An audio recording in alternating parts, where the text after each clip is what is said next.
Dear sisters and brothers in Christ Jesus, I welcome all of you to hear the 33rd Ordinary Sunday Homily.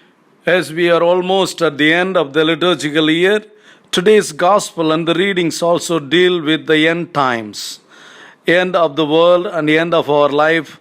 What would be our life after death? As we all wait for the coming of the Lord, last Sunday we had the parable of the 10 virgins.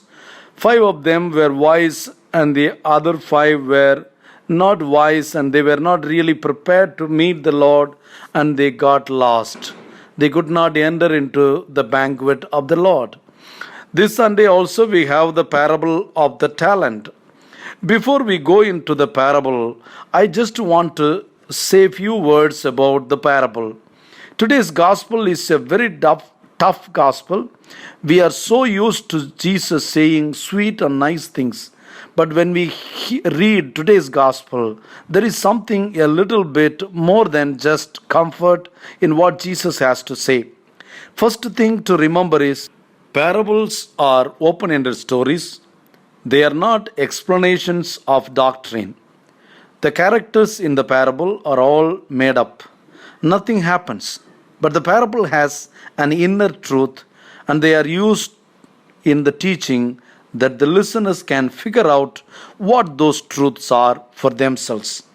Jesus uses parables to help us to think for ourselves. You cannot just sit and listen to Jesus' parable and go home easily. You have to really think about it. Parables do not let you go just with listening. Remember, we are almost in the end of the ordinary time, the end of the liturgical year. This parable of the talent is one that talks about the final days of the world. In the parable today, we hear about a man going on a journey who summoned his servants and entrusted his property to them. To one he gave 5 talents, the another he gave 2 talents, to another 1, to each according to his ability. Each person comes into the world with talents from God. We do not know if they are 5 talents, 2 talents, or 1 talent. What counts is what we do with the talents God has given us. We received both natural and supernatural talents from God. Yes, this parable of the talents is a perfect example of our lives here on earth. God created each and every one of us and placed us here on earth for a purpose. He put in each one of us different talents and charisms so that we can use them to work hard on His behalf on earth. There is so much work here on earth to be done, and God cannot do it all by Himself. So He created us and He gives us different strength to accomplish specific assignments as co-creators, the one who joins with God to fulfill all God wants here on earth. Now, how do we identify that specific assignment that God has given us? We know our talents by identifying those passions and hobbies that we find ourselves doing effortlessly, with self-drive, and also which benefit positively those around us. For example, you may have a passion for helping the needy or the orphan. Therefore, you use any coin or time you have at your disposal to be of service to them. That is one of the talents that Jesus is talking about. Others may have other passions, knowledge, or training in being a doctor. Now, Jesus tells us that that is a talent that has been given to you by God.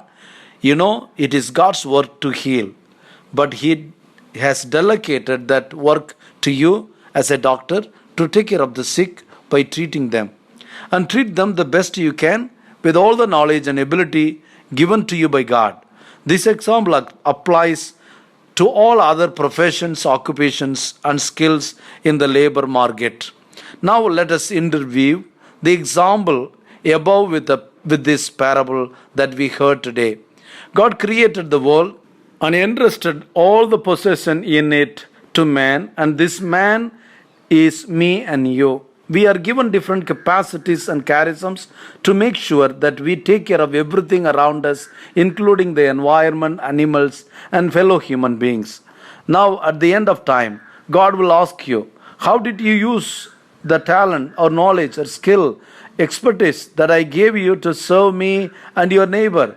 He will also ask a doctor, why did you send away a sick widow without treatment just because she did not have enough money or consultation fee that she could pay? These questions will be asked to each one of us by God if we fail to be of service to other people when we had opportunity, capacity, and capability to do so. Therefore, let us use our skills, passions, expertise, knowledge to serve those around us the best way possible with all the love we have and with utmost justice. And by doing this, we will be doing the work God created for us. Jesus says, if we do our work well, more will be given to us and we will grow rich. But if we do not put our talents into action, they will be snatched from us. Again, Jesus says, the one was given 5 talents, another 2, another 1. This means that for one kind of task, like taking care of the sick is in the hospital, the different people are given different strength.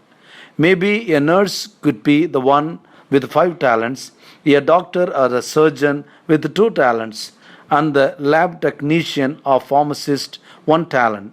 So depending on where your talents lies, do what is expected of you in the best way possible, because that is where you will receive your blessings.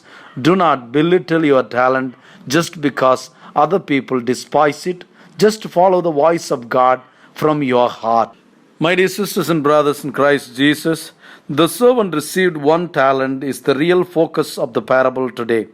After having received 1 talent, he went off and dug a hole in the ground and buried his master's money. Thus he ensured a verdict from his master that would pronounce him responsible, since he did not risk trading the money like the first 2 servants, and he followed an acceptable and prudent action of his time. However, when he comes forward to present his 1 talent and fulfill his obligation, he reveals his presuppositions about his master. He was a demanding person, harvesting where he did not plant and gathering where he did not scatter. It was out of fear that this servant went off and buried the talent. Matthew presents 2 images of God, the master. As he starts the story, he invites the members of his church to examine their presuppositions about God. If their image of God to be generous, then they will not be afraid to act boldly with the gifts God has entrusted to them. If, on the other hand, their image of God to be stern judge and stingy God, then they will act out of fear and not use their God-given talents. While we wait for the second coming of Jesus here on earth, we, the members of the church, are told to choose how they will live. In freedom, like the first 2 servants, or in fear, like the 3rd servant. Your choice will mirror your image of God and how God acts in your life. My dear friends, this Sunday invites you to choose and use the gifts and the talents God has entrusted you with for the greater glory of God, for the betterment of your life and your neighbors. God bless you. Have a beautiful Sunday.